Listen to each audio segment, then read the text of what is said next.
It is 7:15. A great night at Toowoomba's Repertory Theatre is guaranteed. Commencing this coming Saturday night, the rep season of Noel Coward's comedy Blithe Spirit. It's being directed by professional director and actor Terry Brady. Terry actually grew up in Toowoomba and recently moved back here. He's semi-retired now at the age of 72 after leaving Toowoomba back in 1969 when he was just 19 to train at the National Institute for Dramatic Art, NIDA.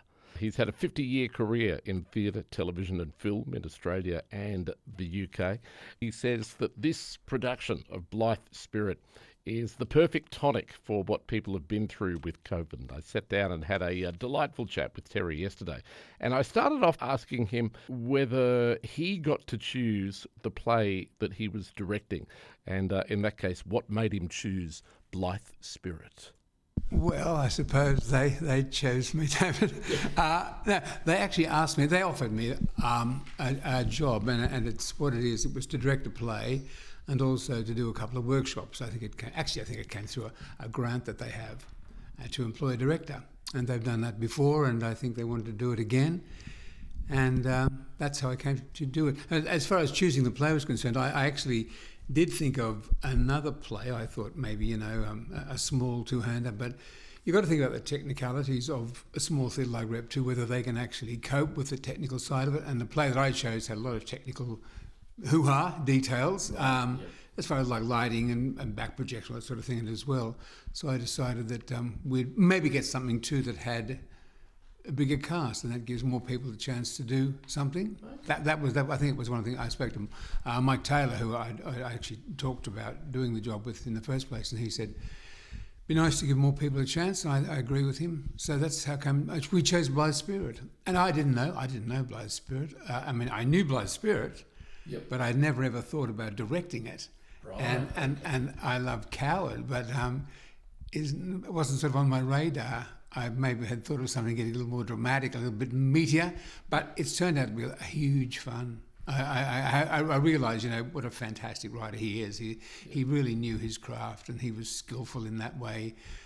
He could put 3 words on a page and make them funny, really. He really can. He wrote for the sort of Mayfair set, and that's where he drew his characters from. And he lampooned them mercilessly in some ways.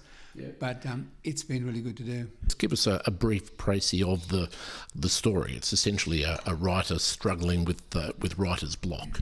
It is. It's exactly what it is. It's about a writer who's trying to write his next great novel. He's a rather suave, arrogant kind of character, and he decides he'll get this medium in.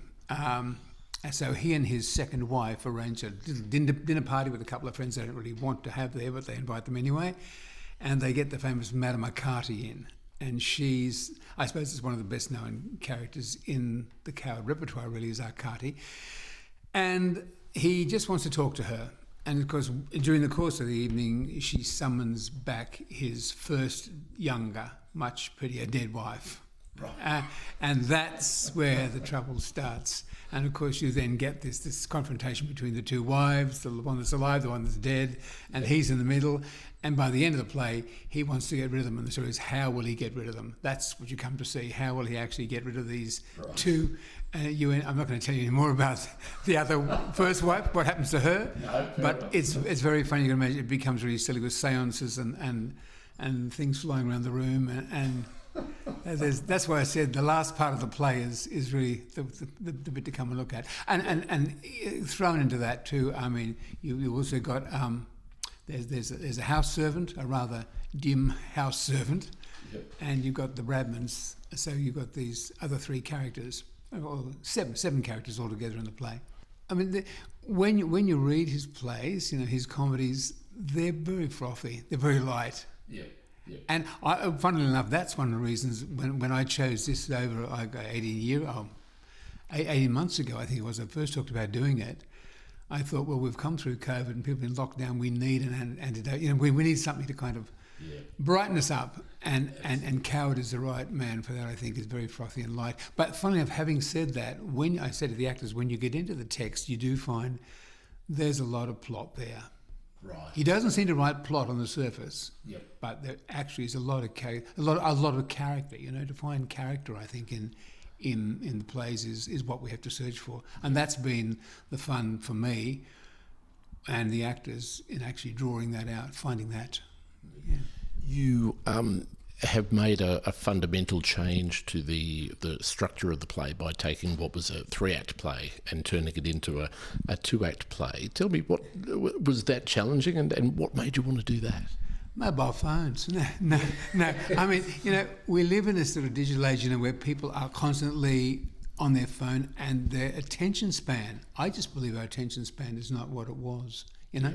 Yeah. Because you look every day, even in rehearsal, I used to say, for God's sake, put your phone away. Some, you know, people are constantly there. So to sit down and listen to a 3-act play, which is, talking, you know, almost 3 hours, if you're going to play it. Yeah. That way. Yeah. But I decided, I found that the play could do with some tucks. I have to admit I've taken a couple of tucks out of it. Because, you see, he writes patter. And it's like sort of stand-up comedy, you know. Right. You can spend a lot of time getting to the next punchline. And as I said, you've got to go back and find the plot. So that's what I have done. But I haven't changed a word of it. We haven't changed a word of the play. But we have shortened it. So what I did was actually take, it's 3 acts I've actually made it 1 act and then 1 scene, and then Act 2, the other scene, and then Act 3. Right.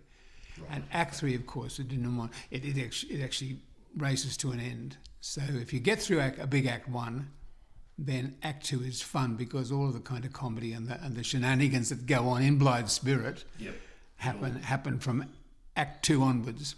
So there's a lot of introduction and sort of forming and going on with cigarettes and glasses of sherry and stuff in the first hour, and you just got to get through that and keep it lively. Yep. And if you keep them interested, they'll stay off the phone and in the theatre till the end of Act 3.